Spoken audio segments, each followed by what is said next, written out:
So first and foremost, let's talk about our first 2 points. So we have the solar plexus, which is where we're going to start, which is that bundle of nerves just in and around the diaphragm. So we're going to hold that point for 30 seconds, and that's going to be the first spot that we kind of hold. When we're assessing diaphragm, it often tells us about the state of somebody's nervous system. So when we hold this point, we'll often find that people who have breathing issues physically, but then also chronic anxiety, this point will be very lit up, slightly spasmodic. You may even fall into the point if somebody lacks diaphragmatic tone, that kind of stuff. And then we move into the adrenal reflex, which is going to be halfway between the waistline and diaphragm guideline, in between the plantar fascia and the big toe flexor tendon, which will all palpate together. We're basically just distal to the proximal heads of the first and second metatarsal. Just right in this nice little groove. And whereas the solar plexus talks to us about nerve stuff, the adrenal talks to us about hormone stuff. So nerves can be fun because they are short term, versus adrenals and hormones are more long term. They're the cycles and the drips of chemical balance throughout the body. So those are 2 very different ways that we start to feel and palpate our session. But they're also 2 points that they feel very good to start on and stop with. So we'll go ahead and grab hot towels. And number 1.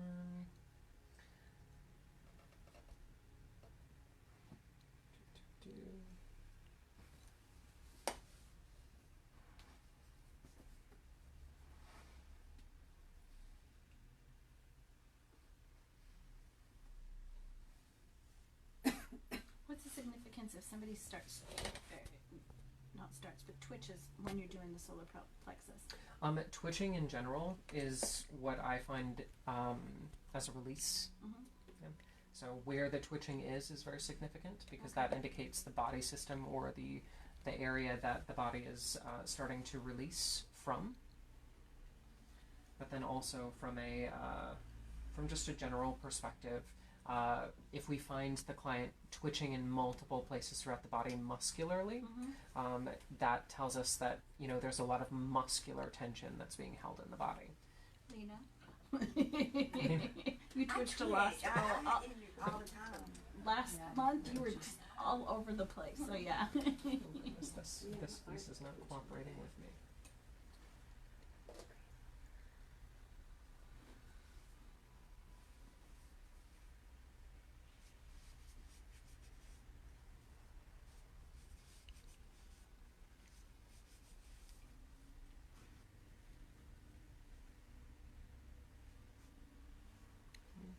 And for those of you who want a little bit of assessment from the reflexes, we can see already in the digestive reflexes, there's that nice discoloration, not nice discoloration, but discoloration, very, very present. And then we can also see it going into the spinal reflexes. So we know that the digestive issues aren't just digestive, but the lines are actually going into the spine. So there's a little bit of nerve impingement that's also creating the digestive stress. But it looks like it's largely upper, not necessarily lower. So we would then post-session consult the client on less digestive health overall and more food choices, as well as eating habits like time, mental emotional state when eating, that kind of stuff.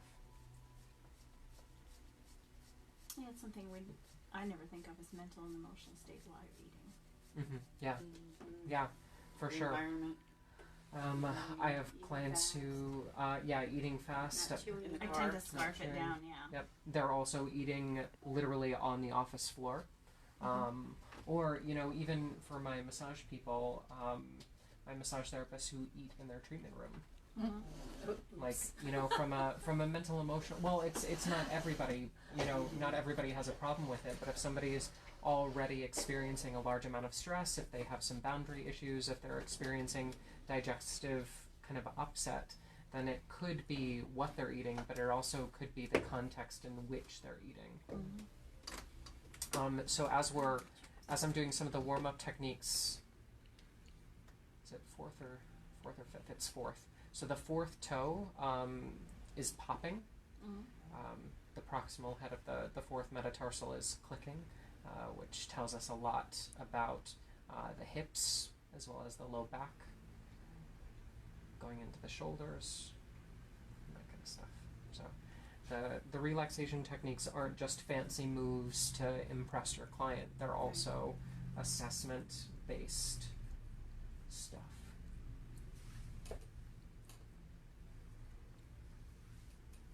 So we start with our 6 relaxation techniques, which we'll go over for our newbies after lunch.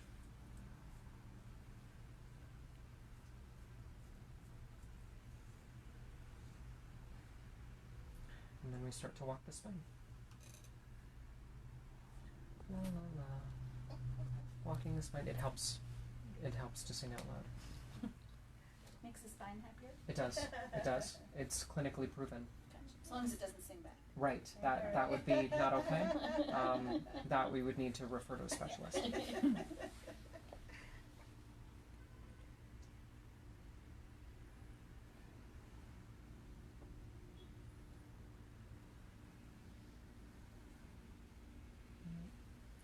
We're feeling for areas of heat, coldness, facial itch. She exhaled.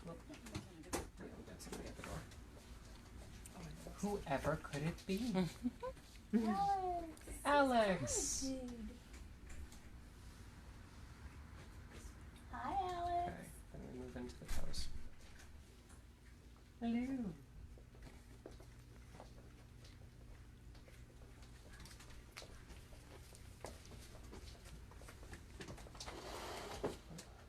We've got actually the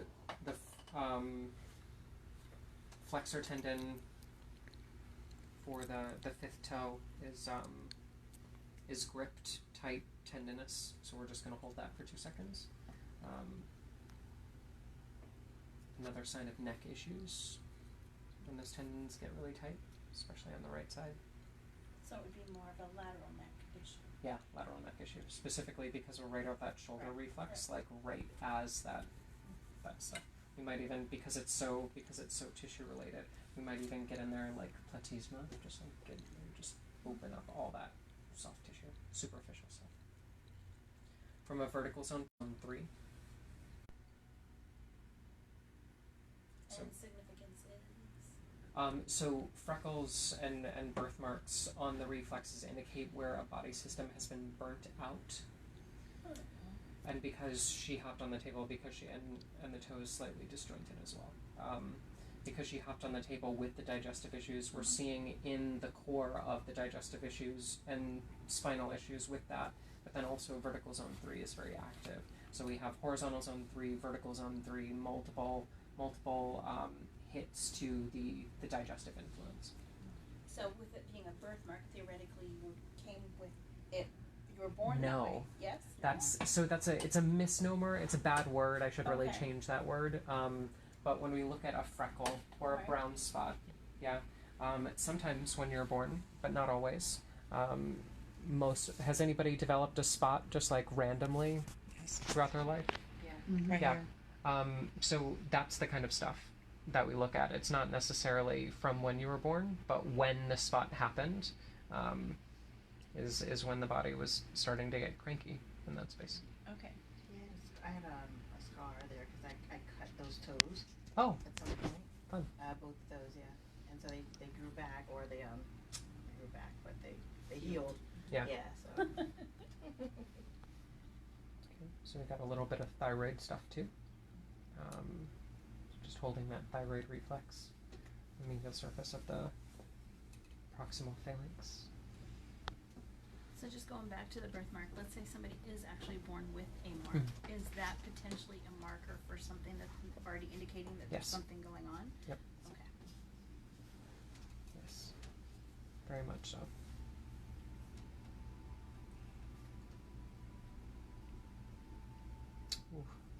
pituitary pineal is just way too congested. So hormones are slightly off as well, which thyroid would be in that category. So another hit to hormones. Just got multiple systems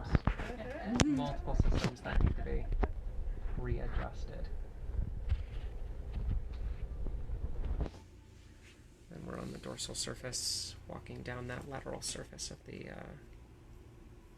proximal phalanx, and there's a nice little spot right in there, so we're gonna hold that.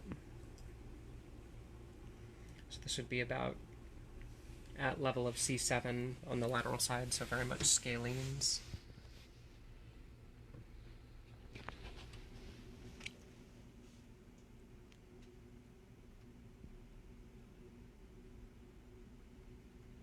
But this is the boring part. This is where I just hold the point and we wait. Well, it's not boring, it's just anticipating. But when you're sitting there, it's not boring, maybe for the Right. people watching. And I noticed that you didn't put a lot of pressure on there. No. You just kind of Held it. Right. And that's the misnomer with reflexology is we don't need to work deep in order to be effective. The body is receiving the impulses through the size of the nerves, not the strength of the impulse. So as we work on the actual nerve endings, also we don't know what the client's level of sensitivity will be in that spot.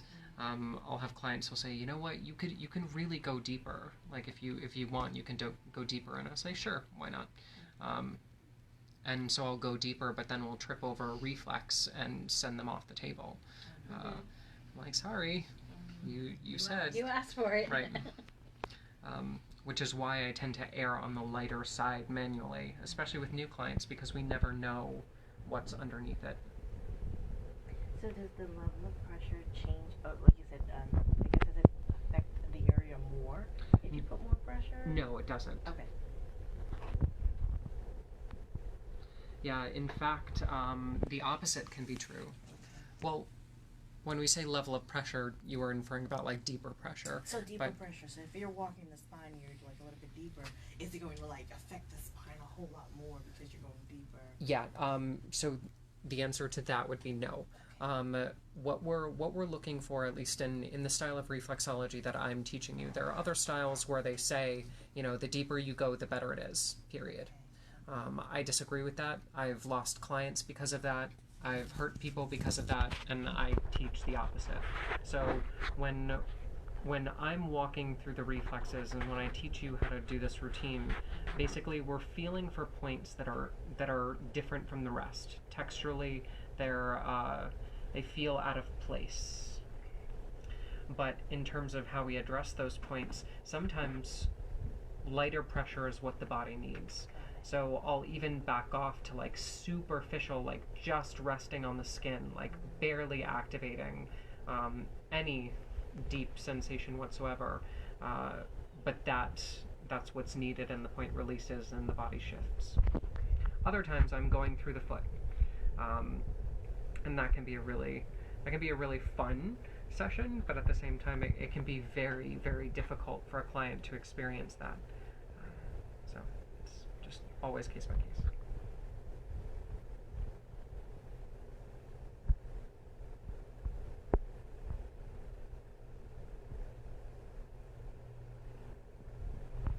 Just thought about it. This is the first manual reflexology session I'm doing in 5 weeks. And yet, yeah.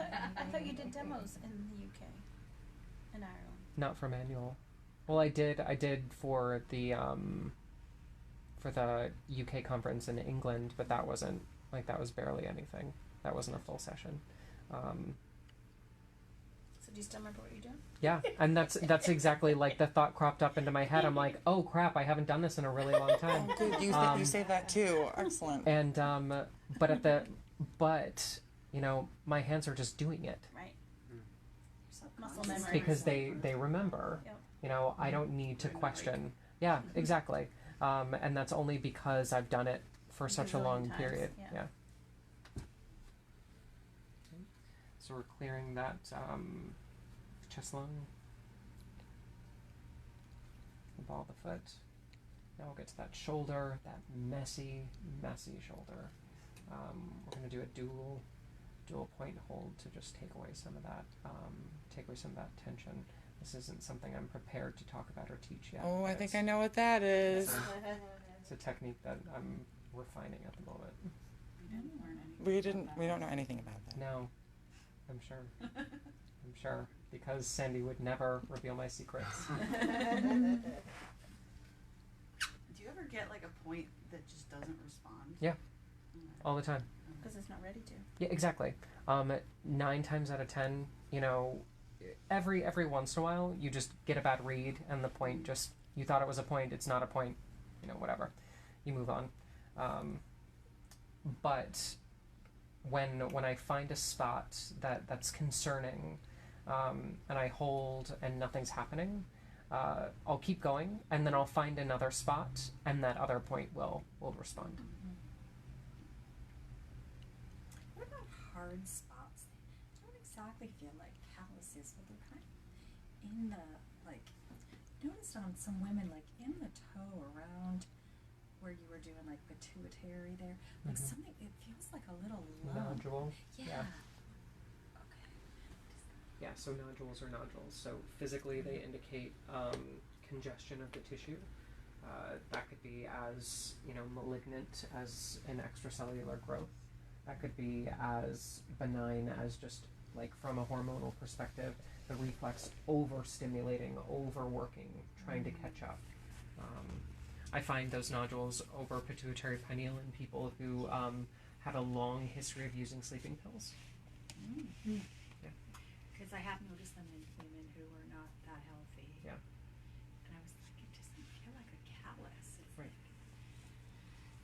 Like, glad I came. Yes.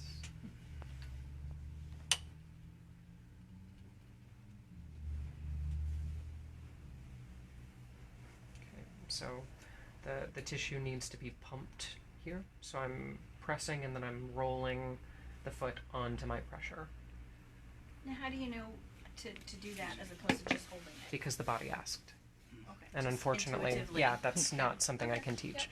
But yeah, it's when you get a feel for the reflexes and you're walking through an area and the thought pops into your head like, that feels weird and I don't think the thumb walking's gonna cut it.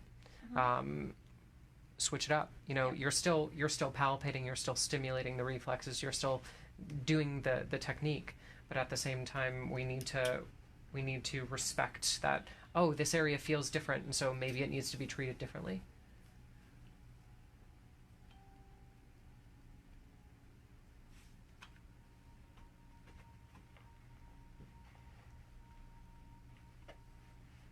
Okay, so now we're into lower digestive.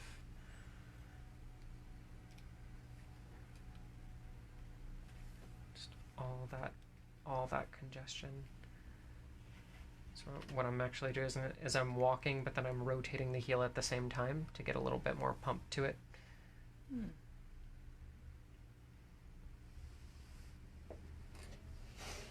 But that's advanced stuff. Like, you don't need to, there will not be a test, there will not be a quiz, like, that's just... But it's a little arrow in our quiver. Exactly. Yeah, you don't need to do it every single time, and in fact I would encourage you not to, because most clients won't need it. But when a point is really speaking to you or you feel like a zone needs some extra work, like, you know, do the routine, but add on to it, you know.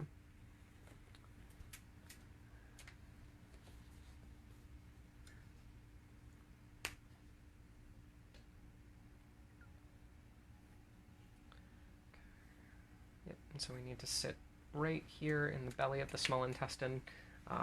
We're just going to hold that. Physically, the area is getting very hot. Look at your fingers. The tips of your fingers are red. Yeah, like very, very warm. Which is brilliant. Like, it's a good heat, but at the same time, just noticing little things like that. We women have a lot of heat.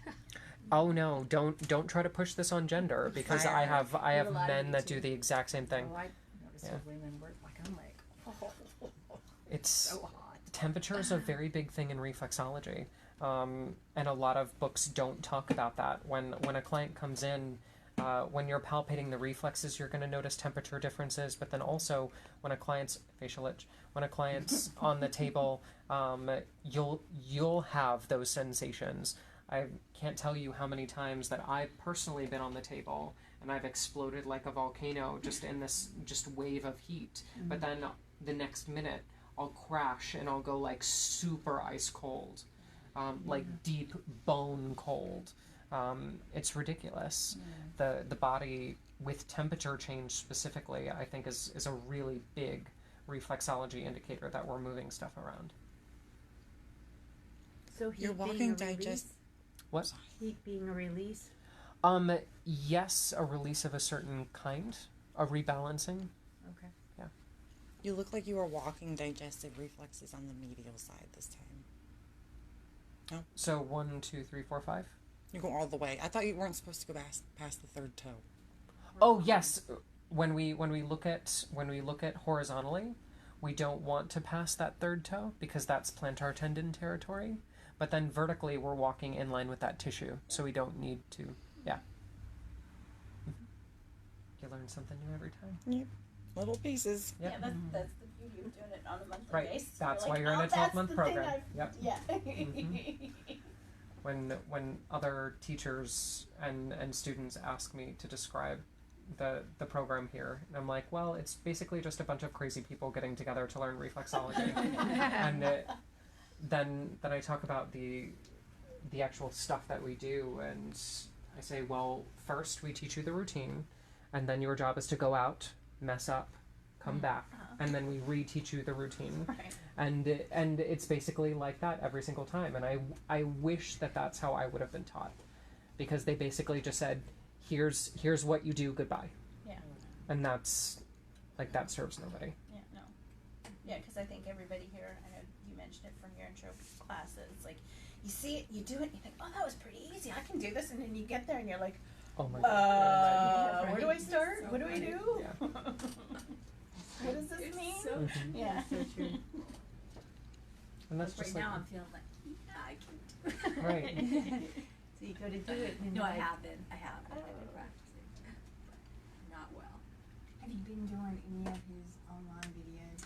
I have the short ones, but I just got the long one. I haven't really studied a lot.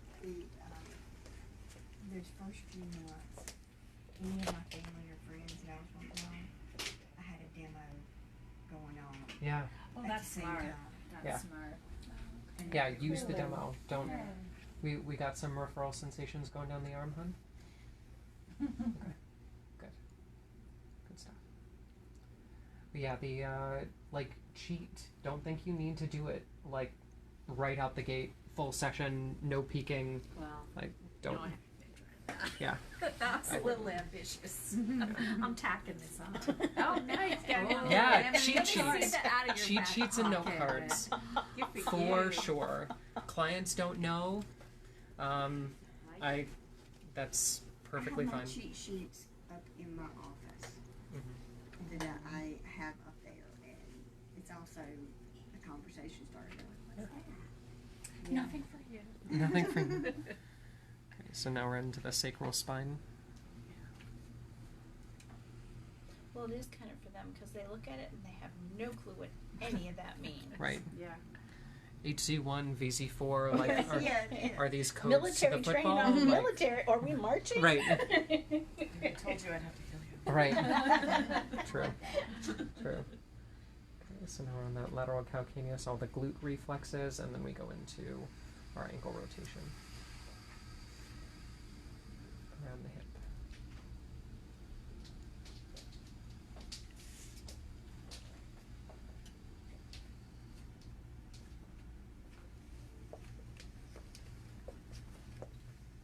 Ooh, and we got some hipness right in through there. That is some deep in the joint nasty. Which has no reflection on the client, and I would never, never, ever verbally No, I'm kidding. verbally say that. Just when we look at or not look at, when we feel the reflexes, you palpate and you're just like, ew, like what is that? Like that just feels so not okay. And you think of it and you're like, wow, there's so much happening here that needs to be unwound. Yeah. Okay. Let me go into our But couldn't that also have been reproductive, considering that she's got a bunch of hormonal stuff going on? No, because it's right around the joint reflex. Oh, okay. Yeah. Up and around through here. Yeah. Medial aspect, totally. But the lateral malleolus is just hip joint. I thought it was ovaries too. More lateral and down. Okay. Yeah.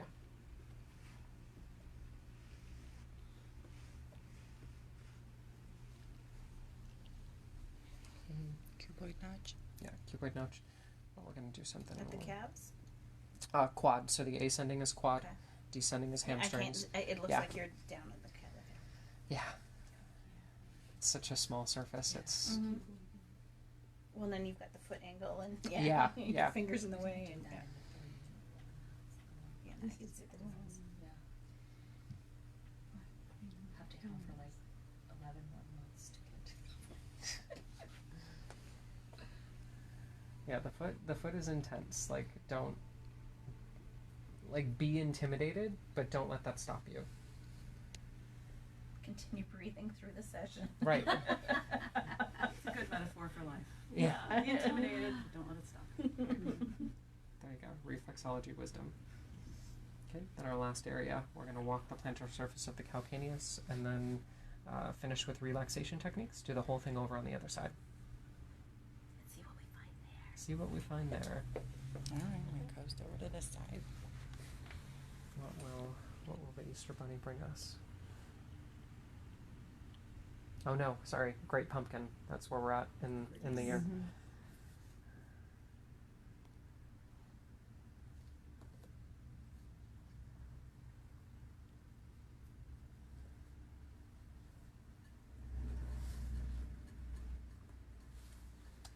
Two, three.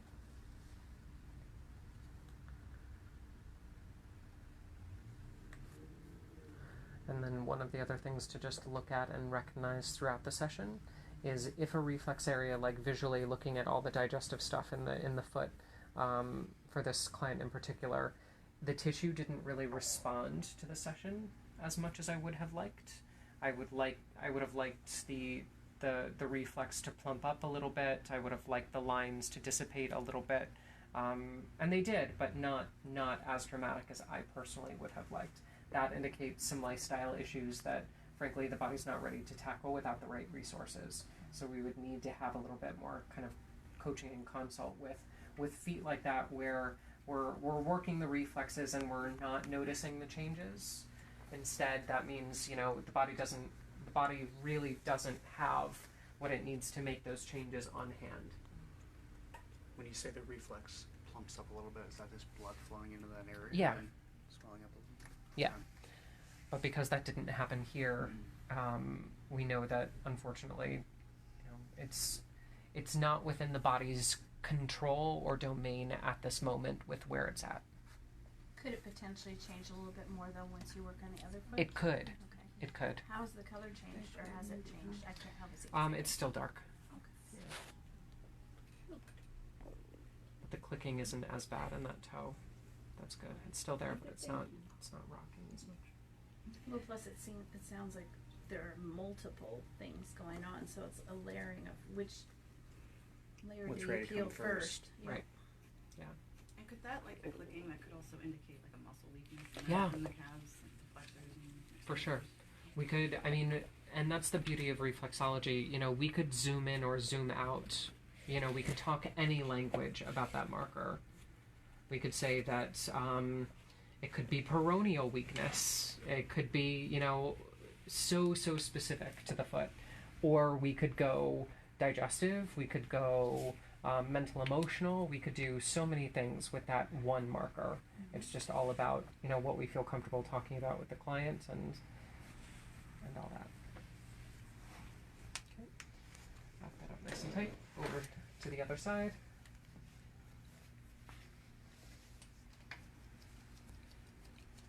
Did y'all like the balm? Mm-hmm. Yeah.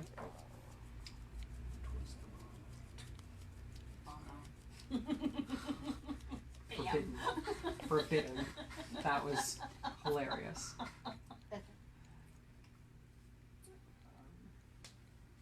Yeah. Cindy's like, do you have any more? And I used the last bit just before I left, so I threw that in a jar and didn't get a chance to test it.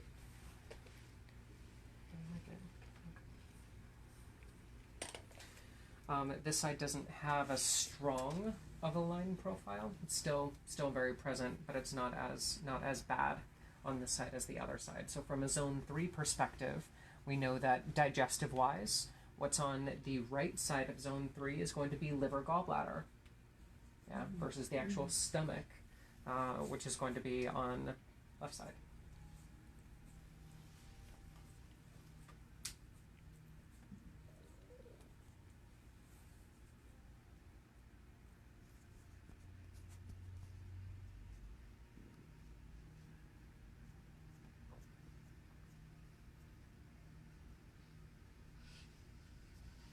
Spontaneous inhale, always a good sign. That's one of the breathing changes that we look for.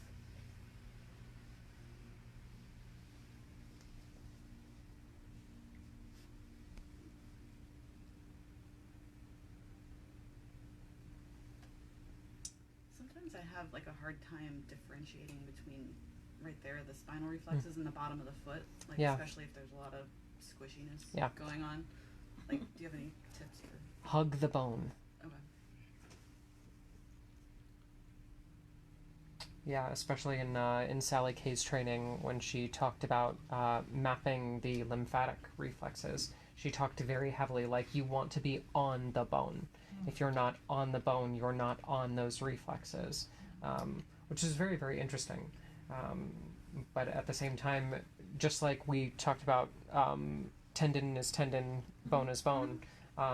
So the actual bone of the medial arch would be spine, whereas the soft tissue would be the soft tissue that surrounds the spine, facial itch, that kind of stuff.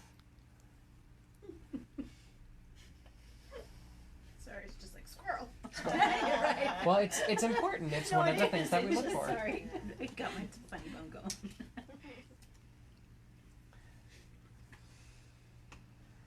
And then, if a client continues to facial itch during the whole session, at one point they're gonna kind of get pissed and they're like, "Why is my face itching? Is there some sort of like radioactive material on the table?" But your job can be to educate and say, "Look, facial itching is part of the reflexology process. It's a good thing. It means that your body is receiving the work." But also, unfortunately, we can't control it because it's not coming from the outside in. It's coming from the inside out. Yeah, these are neurological impulses that are lighting up the brain to produce excess static, which are being perceived as itching. That was too fast. Sorry, say that one more time. It'll be on the YouTube video. Okay. So we are sending nerve impulses from the feet to the brain. Those nerve impulses light up the brain, creating a neural static, an electrical charge in the nervous system. That electrical charge literally kind of shocks and radiates throughout the face, which produces a facial itch. But because it's not like a topical dermatitis type itch, it doesn't matter how many times the client scratches their face, it doesn't go away because it's electrical. It's not integumentary. I love thinking about the brain and the nervous system as like our hardware, in a computer, because we're electric. Yeah. Woogie, woogie, woogie. Oh, girl. Sandy says hi. Oh, Sandy. We're totally staying in our lane during this training. And we didn't give away any of her secrets. Right, I heard all about the parties you threw, the bills you racked up. Who had the charge card? Who had the charge card, the demons that were summoned. They're still here, though. Right. Right. Just hanging out. Hanging out. Have you worked on Parkinson's? Yes. Do they get more, or do they settle down more? They get reliefs from the shakes. I often find that when they get up off the table, they're much more steady, they're much more calm, they're more alert, they're more vibrant. Unfortunately, Parkinson's, Alzheimer's, dementia is a lifestyle issue. So these same clients who would come in to see me for Parkinson's, you know, they'd come in and they'd talk about the history of digestive issue stuff. Some of them would come in with McDonald's bags. You know, it was very connected to, oh, we got some foot issues. Yeah. Yeah. Foot is actually going numb. Oh, that's a good thing. Don't worry about it. Okay. It's just falling off. Don't Right. worry. No big deal. Part of the process. You don't need that. Right. So let's talk about numbness for 2 seconds, and then we'll get back to Parkinson's. So Alzheimer. Oh goodness. So numbness. Numbness in the extremities is actually a really good thing when somebody's on the table, and the only way that I can explain it is when I've had clients come in and their extremity starts to go numb during the session, or they wake up from the session and an extremity is numb. That's actually a very deep healing of the extremity, especially because that was the foot that you cut. The body is kind of turning off the computer to reboot the computer. And that's what's happening when the body goes numb.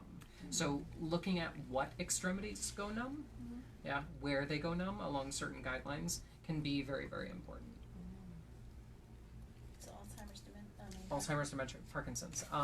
So those clients, they would come in, and although the reflexology would help for sure, unfortunately, you know, the longest I've worked with a Parkinson's client has been about 2 years before they passed.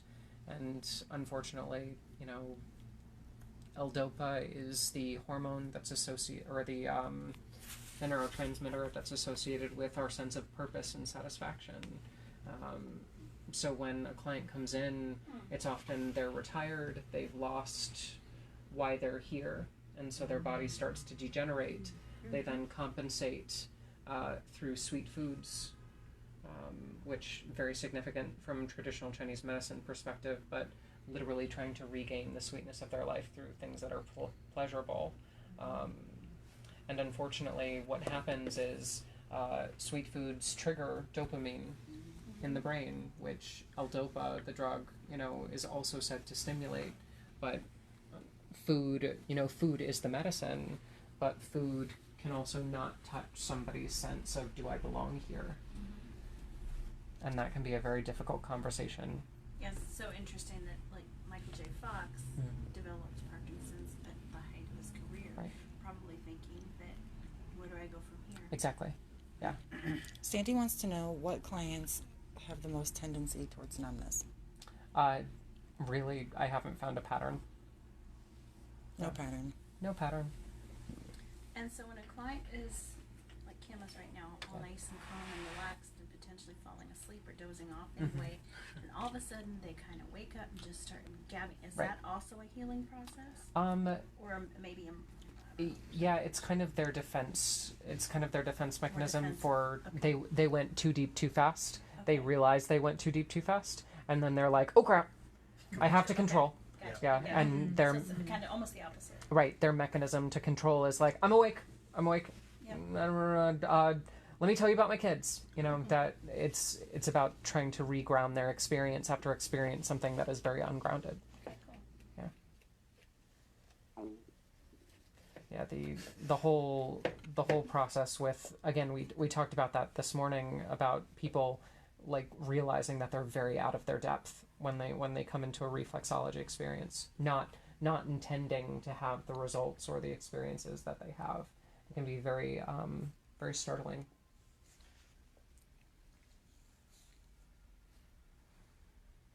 Okay, so now we're back to the upper digestive.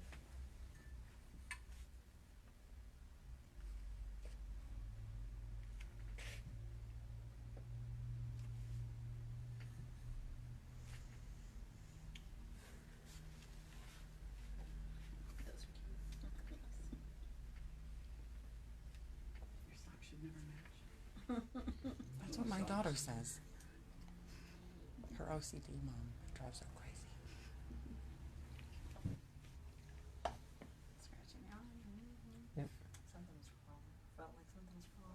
Felt like something. Oh goodness.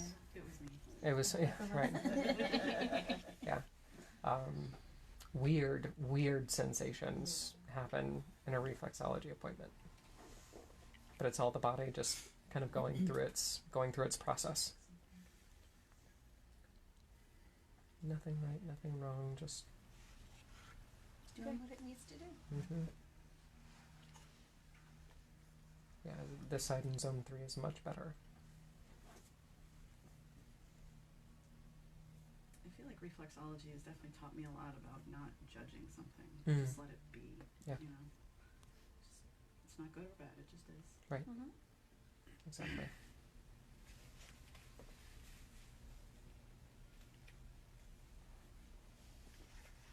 Yeah, clients, especially with clients, because not only do you have your judgment to contend with, but you have their judgment to contend with. Depending on how you speak it to them, you could trigger something or. Right. Yeah. Client comes in and, you know, they've already judged you, they've judged the experience, they've judged themselves, they've judged their condition. The last thing that they need is somebody else coming in with their own opinions. Especially the more doctors that they've seen, the worse it gets. Because they've been told so many times, this is what's happening, this is what you need to do. People love their diagnoses. Yeah. I have that, or I am this. Right, I am, yeah. Attach our That's identity it. to the diagnosis. And that can be very difficult from a reflexology perspective because our job is not to take that away from them. What happens when a client comes in and their entire existence is predicated on the fact that their body says no for them? Yeah. It's their sense of belonging, their sense of identity. Yeah. I don't have to go to work because my body says so, instead of I hate my job. You know, I don't have to go to that party because I have a flare-up, instead of I don't want to go to that party. You know, I can't do that for you because my body says so, instead of that compromises my boundaries. Please ask somebody else. Learning to say no is very powerful. Yeah. It's an awesome word. For sure.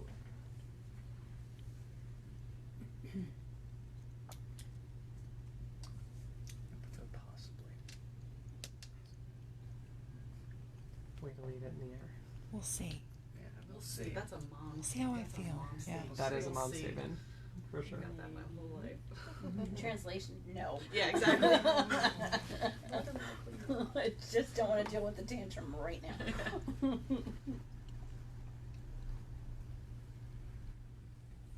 I have a precursor line that I give people before I have to say no to their face. I'll say, why don't you send me an email about that? Uh-oh. They have to we really know want now. it. Uh-oh, yeah. Because then they have to really want it. And unfortunately, it sucks when I'm away and the internet connection is bad and I can't answer the emails. You know, for people who actually need answers to the emails. God. Oh. But if it's a question that's not really productive, they just won't even follow up. But there's also power in saying, you know, I'm not prepared to talk about this right now. Can we reschedule for another time?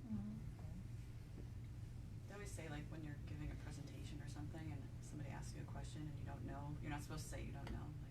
Like, oh, let me get back to you on that. I have to check my notes. Yeah.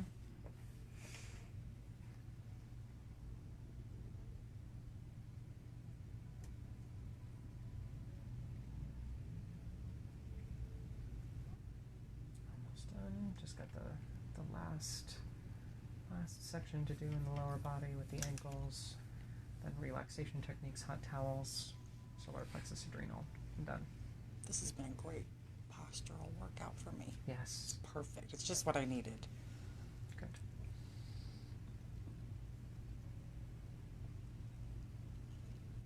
Everyone's saying it's been relaxing to watch. Yay. Good. That's your voice. Yeah, unfortunately, it's a terrible curse. Why a curse? Being soft-spoken. Well, not being soft-spoken, but I can see it in some of the students' faces when, you know, I talk and I talk and I talk and I explain and I explain and I explain, and then they're like, I have no idea what you just said, but it was so pretty. It's a siren song effect. Well, then they weren't ready for the information. Exactly. There you go. It's in there somewhere. Just locked away till future notice. They're still captivated. Yeah.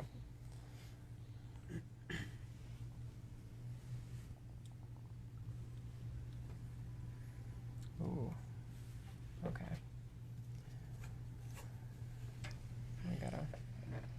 We gotta do some stuff here. So we're right at the in the glutes, in the belly of the glutes on the left side. There's a lot of tension in through here, so we're just gonna take it super slow, super duper slow. What about like bone spurs and stuff that people get on the back of their ankles? Well, so they call it bone spurs. It really depends on if it is actually bone, or if it's just protective tissue. If somebody has a diagnosed bone spur, then that's the bone overreaching in order to try to ossify and protect the connecting ligaments and tendons, which is, either way, it's a defense mechanism, but the degree to which that defense mechanism takes place is really important, like, because bone immobilizes, whereas soft tissue can be fiddled with. Just to clarify, a bone spur is a growth of bone off of the heel or whatever, but it is bone itself. Yeah, so the body starts to grow bone over the connective tissue in order to make sure that it doesn't rip or tear further. So it stems from an injury? Yeah, it always stems from an injury. Okay. The body produces the bone in order to anchor, to cast. Yeah, exactly. Great word. To prevent further damage to the space. Unfortunately, when we look at chronic conditions, if the body is truly injured and it wraps the area in protective tissue, then that's also really hard to break through. The body can do it. The body can do anything, but the actual problem can be the body's protection at the end of the day.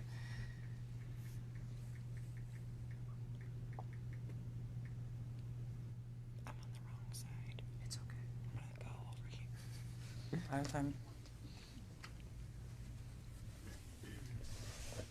We'll start over. It's all right. Is it still going numb, or is the is it increasing? No, it's not increasing. It's decreasing. It's just it's decreasing. Okay, Yeah, good. It's still there, but it's Yeah. It's not as bad. Gotcha. So that's good. Okay, and then last area, plantar surface of pelvis.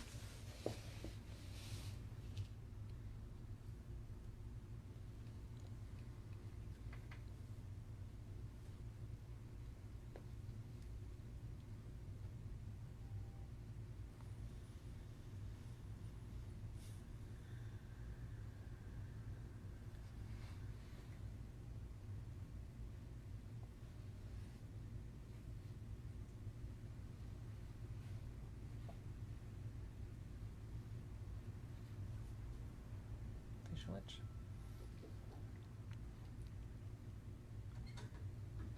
And the male. Here's the male, it never fails. It makes me wanna wag my tail. 'Cause I wanna wail. God, our childhood. What was that, Blue's Clues? Blue's Clues. What was it? Blue's Clues. No, I watched that as a high school kid.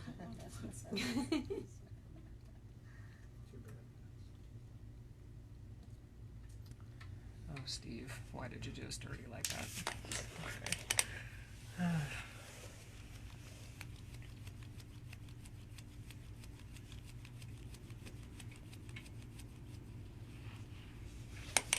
Sam, do you do strictly reflexology, or do you ever combine other modalities? No, I do just the reflexology. Body probably thanks you for that. It's really, it came down to the fact that I was working, 3-4 times as hard for half the results, if that. Clients would be coming back all the time, not even out of, I just want to relax and I just want to get rubbed on.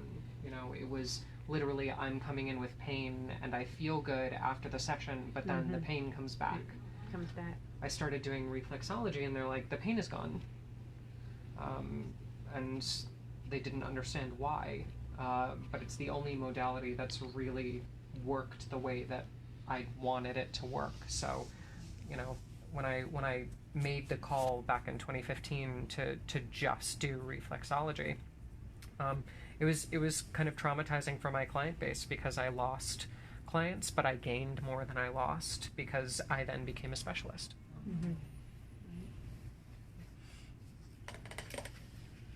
Which, if Scott were here, he would argue tooth and nail with, because he's a generalist. He loves having all the tools and things to whip out at any moment. He'll do the Ayurvedic stuff, he'll do the oils, he'll do different types of massage, postural assessment, orthopedic work, relaxation, deep tissue, reflex, like sometimes all in the same session. It's amazing what he can do and integrate. But I personally, if I'm doing something, I want to do the one thing that works consistently every time. That's why you're a good fit, you two. Yeah, that's what I prefer to work with. Carolyn says hi from Buffalo. Oh, Carolyn. So sweet. Renita, I learned so much from your videos. Thank you for going on. Oh. Thanks for watching, baby cakes. Baby cakes. That's what my dad calls me. Then it was meant for you as well.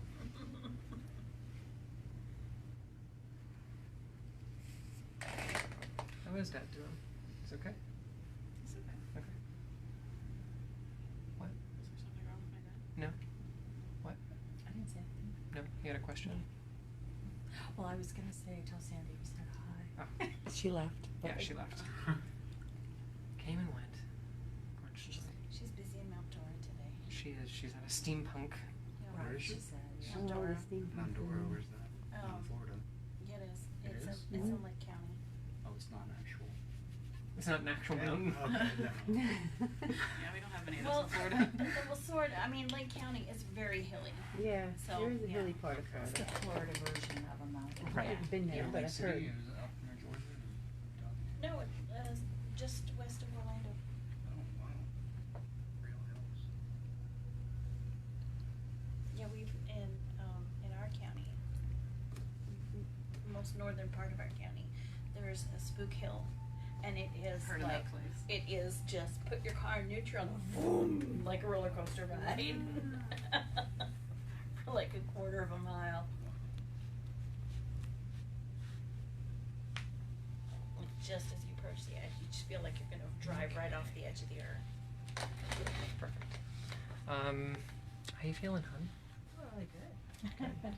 Any particular experiences or thoughts or questions that you had? No, not at the moment. I mean, I think you've explained everything really well, especially with the itching and the numbness, and even with the breathing. Yeah. That I definitely find that I'm breathing a little bit better. Good. So that was good. Fabulous. And just as an FYI, with all the sessions, I prefer to be completely quiet. If a client comes in and they have questions, or I feel like something needs to be said, I won't hesitate to say something. But at this, really, like, my goal is to make sure that they relax and that I'm not interfering with that relaxation process. So I keep my mouth completely shut throughout the session, unless the client engages in conversation. And even then, there is an inappropriate level to conversation as well. So at some point, I'll say, hey, why don't we try taking the left foot and just absorbing the work. That's a good, nice way of just saying, please be quiet. Please be quiet. Okay, cool, awesome. Lovely. So that was our demo. Let's go ahead and feel free to